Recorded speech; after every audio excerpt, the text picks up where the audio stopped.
the foundation. And this is such an important topic. First of all, I have to tell you, I'm really excited to be here.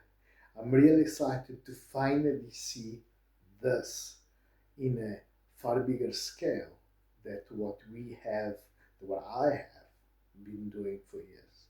And to be surrounded by this beautiful professional that put their commitment to see you blossoming magnificent.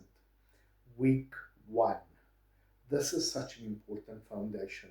Week one is I'm throwing you in the deep from the very first beginning, but you need to consider that this it's really so important because once you understand this part, everything else will fall into place. Week one, listen to your body. Why? Because your body talks. It does. Talks.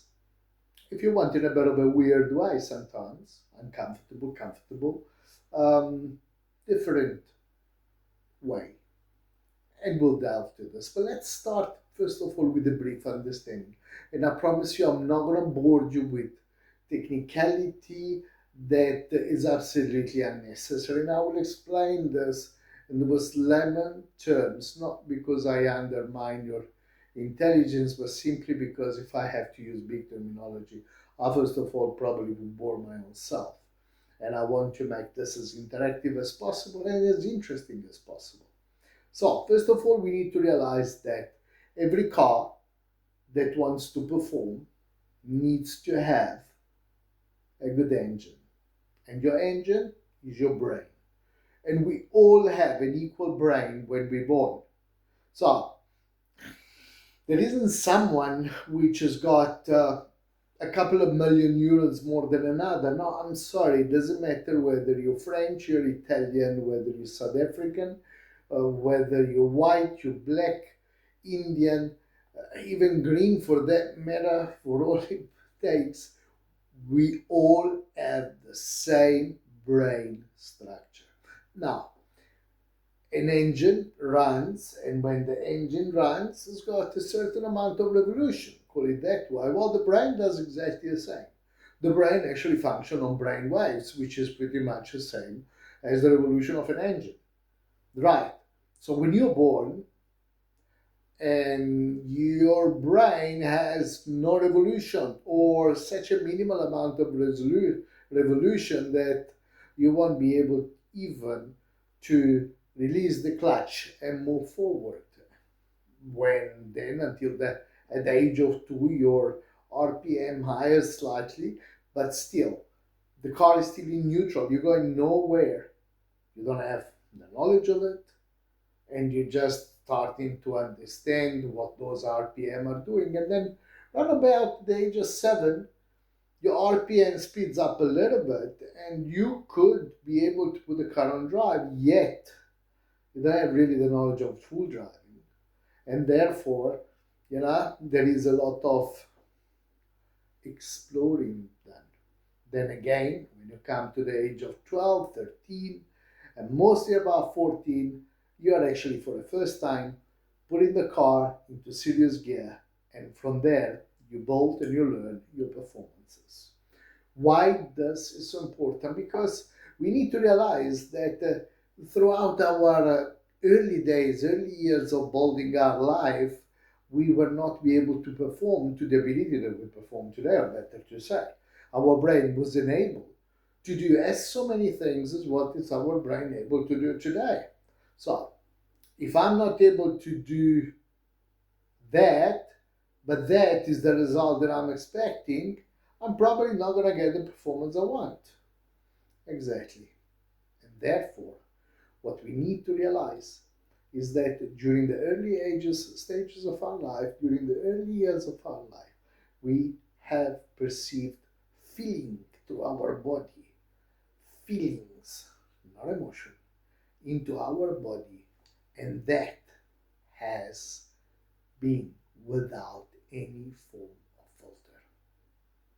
So let's make the first distinction. What is a feeling and what is an emotion? A feeling is an expression or somatic expression, which means a physical expression of through the body of how we actually are perceiving the world outside of us. The emotion is the translation of what we think our body is feeling. So I have this feeling, and my mind translates it into an emotion.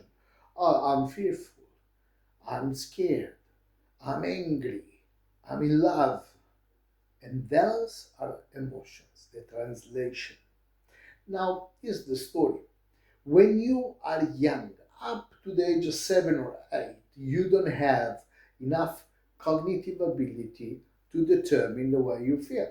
So, if you can't determine and process the way you feel on a cognitive level, that means that everything that comes to you from the outside of the world, from your circumstances, is felt as a feeling. Yes, exactly that. And how many feelings does a child have? Primarily on the negative side is two. It is panic and rage, which is not to be confused with fear and anger.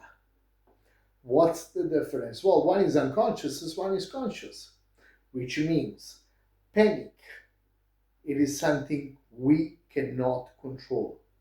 Fear, yes, we do, and even if we can't, it is a rational process or making us alert of our circumstances, making us understand that there is danger in our action or there is danger that is coming at us.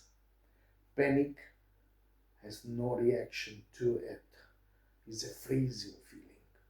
Rage and anger, similar, but not the same. Why?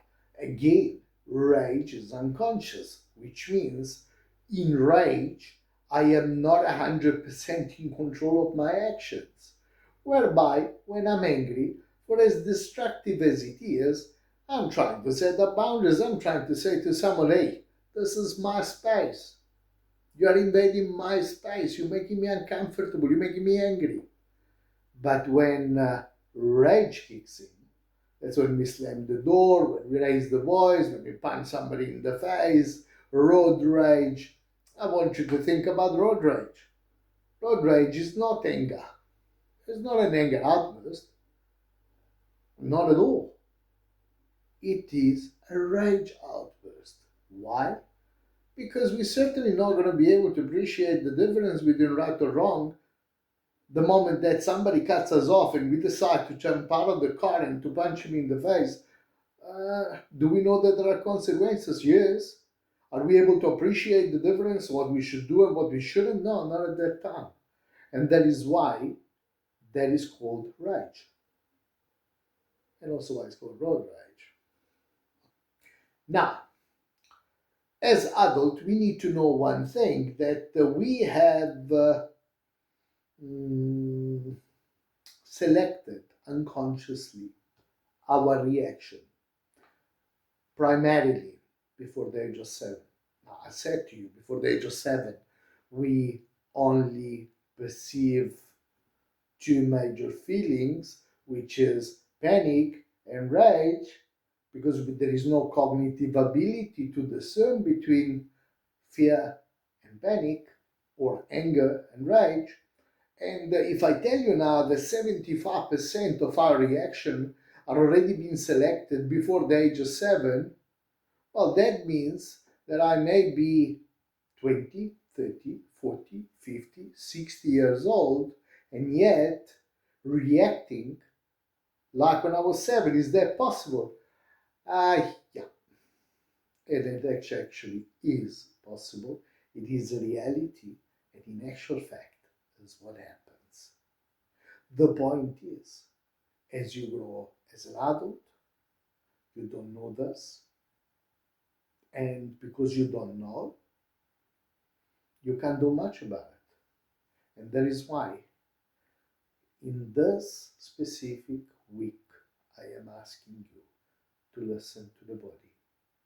Because, like I always say, when I understand my body, I can begin to control my mind. So panic is cold, is freezing cold. It may last a fraction of a second, or it may last really even up to days. After panic, the rage starts. Concept that some people call projection in psychology. In my opinion, projection, it is a form of projection, but again is unconscious. But how do you recognize rage? Rage is hot.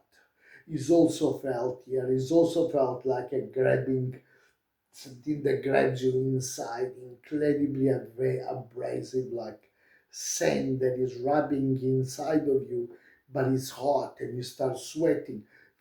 Panic, you sweat cold. Rage, you sweat hot.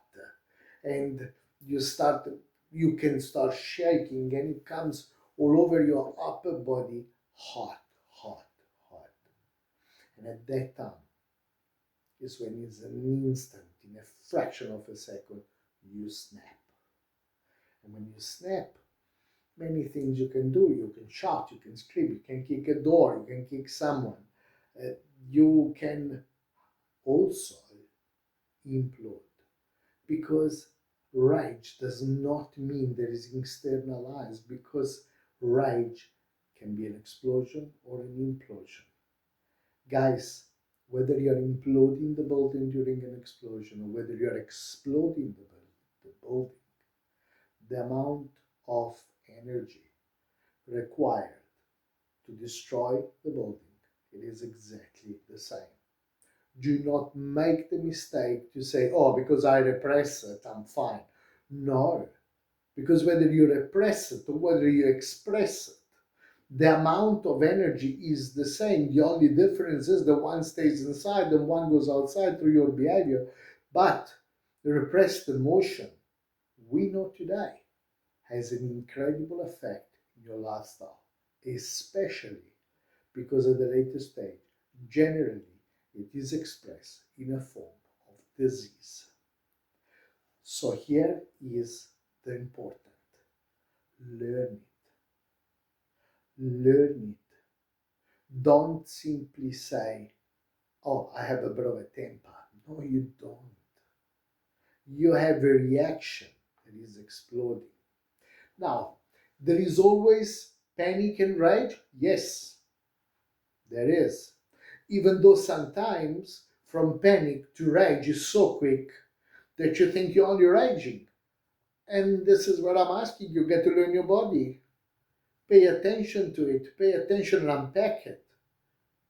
Be present when you have those explosions. Be there when you have this feeling. Look at it. Look what's happening in your body. Because it's very difficult to stop the rage to go to the mind. And the real one and only way it is to cut it between the panic and the rage is not to wait for the rage to go to the mind. When the rage goes to the mind, I'm sorry to tell you, it's too late. Those are the time that all of those thoughts conquer you and puts you under siege, and all of a sudden you feel like you have this complete self-talk and mind chattering, those bold of conspiracy theory. You become self-obsessing, and it is all about yourself, and it is all about how people treat you. It is all about what you deserve, how miserable you are, how miserable life is, and it is too late. Hear me out. I've been a victim probably longer than you're alive, and it didn't pay out. Didn't pay out because at the end of the day, it's my life. And again, I want to use for now an analogy of the cell phone. Imagine you got your hands the best cell phone that there is on the market, the dream cell phone, what you always wanted to have. And you're there and you're walking on the road and you're playing with the cell phone because it's so beautiful. You just there, you just unpack it, it's there present.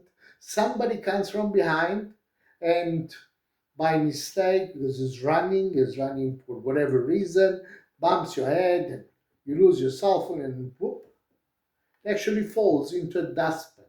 And when you look inside, somebody earlier on threw a packet of French fries and full of mayonnaise and full of ketchup, and your phone fell right into that and is dirty. Now, here's the story. Are you going to wait for this person that you don't know to come back, take the cell phone out, apologize, and clean it? And you're going to leave it there until it does so? Or, no way, I'm not going to do that. I'm going to take my cell phone, it's way too valuable. I'm going to take it out, I'm going to clean it. Well, that's exactly the point of life. Feeling offended or feeling rageful because other people has created problem. Remember, you are your cell phone. You are your life. Don't expect other people to come to you and do what you think is right and just for you. This, inner alchemy, is the best possible way that you have to do something about yourself, to do something about your cell phone, to clean it up, and to finally want that cell phone to perform to the best of its ability because it is yours. And this is exactly what you do into your life. You're taking life into your own hands, learning things about yourself that you never knew before. And you don't do this for any other reason, either because you want to live your life to the best of what you deserve to receive. For this week, what I want you to do, I want you to listen to your body. Your every single day, I will give you an exercise to do, and all will be related to this topic. I will see you in a little bit with the exercise for the week.